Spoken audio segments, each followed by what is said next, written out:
SC ক্যাটাগরির B Ed উত্তীর্ণ ছাত্রছাত্রীরা কেন স্কলারশিপ পাচ্ছে না তার কোনো উত্তর নেই। দপ্তর দিচ্ছে শুধুই তারিখ আর তারিখ।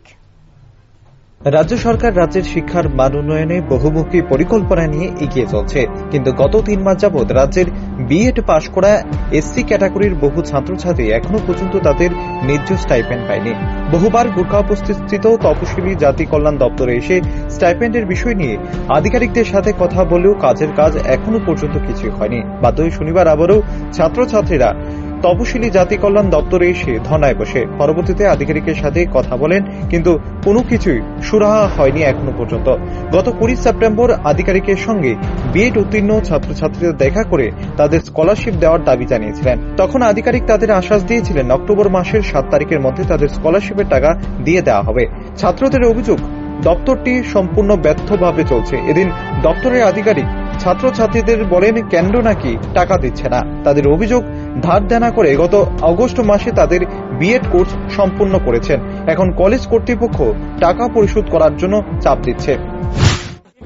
আমরা এসসি ছাত্ররা স্কলারশিপের পাচ্ছি না, ঠিক আছে। আমরা বিএড কোর্স কমপ্লিট হয়ে গেছে, রেনুয়াল স্টুডেন্ট ফ্রেশ যারা আছে অনেকের 10% ঢুকেছে, অনেকের 10% ঢুকেনি। দীর্ঘদিন ধরে যে এসসি ওয়েলফেয়ার যে দুর্বলতা কি বলবো, এরা বলছে, আমরা ডাইরেক্টর স্যারের সঙ্গে বলেছি যে ডাইরেক্টর স্যার টাকা দিয়েছে, যে আমরা গত সেপ্টেম্বরের 20 তারিখে দেখা করেছি স্যারের সঙ্গে।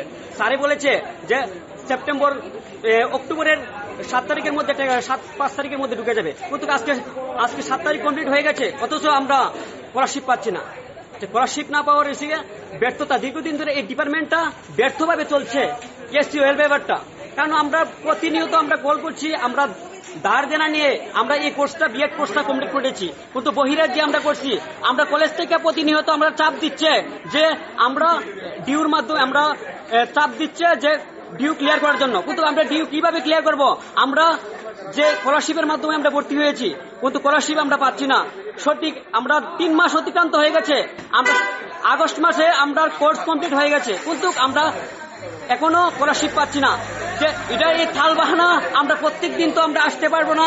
আমরা স্টুডেন্ট, আমরা লাইবিলিটি আছে, আমরা সম্মান আছে, আমরা কেরিয়ার আছে, আমরা কেরিয়ার দেখবো না আমরা কি করব? আমরা ইনকাম সোর্স কি? আমরা প্রত্যেক দিন আসতে পারবো না। স্যারকে আমি বিস্তারিতভাবে বলেছি যে স্যার আমরা প্রত্যেক দিন দিচ্ছে না, সেন্ট্রাল দিচ্ছে না। সেন্ট্রাল কিভাবে দেবে বা কি বলবে বিস্তারিত আমরা তো বলবো না। আমরা স্টুডেন্ট, আমরা সেন্ট্রালে যাবো না। তার জন্য আমরা এবার এসসি ওয়েলফেয়ার কিভাবে দেবে, আমরা কবে নিশ্চিত দিতে হবে, নিশ্চিত ডেট দিতে হবে। এবং মাননীয় মুখ্যমন্ত্রী, রাজ্যের মাননীয় মুখ্যমন্ত্রীর কাছে আমরা দৃষ্টি আকর্ষণ করে বলবো, স্যার আপনারা আবার নিবেদন, আমাদের স্কলারশিপ প্রতিশত আমাদের দিয়ে দিন, নাইলে আমাদের 20 দিন আমরা খেয়ে মরবো।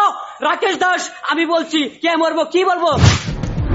বঞ্চিত ছাত্রছাত্রীরা রাজ্যের মুখ্যমন্ত্রীর কাছে বিনীত আবেদন করেন যেন কলেজের ঋণের দায় থেকে মুক্ত হতে তাদের স্কলারশিপ পেতে মুখ্যমন্ত্রী যেন সাহায্যের হাত বাড়িয়ে দেন। কিন্তু দপ্তরের মন্ত্রী এবং সচিবের ভূমিকা নিয়ে উঠছে প্রশ্ন। যেহেতু শিক্ষার মান উন্নয়নে ছাত্রছাত্রীদের পাশে রয়েছে রাজ্য সরকার, তাহলে কেন ন্যায্য স্কলারশিপের টাকা পেতে এত কাঠখড় পোহাতে হচ্ছে? এর উত্তর কে দেবে? Bureau report, rising Tripura.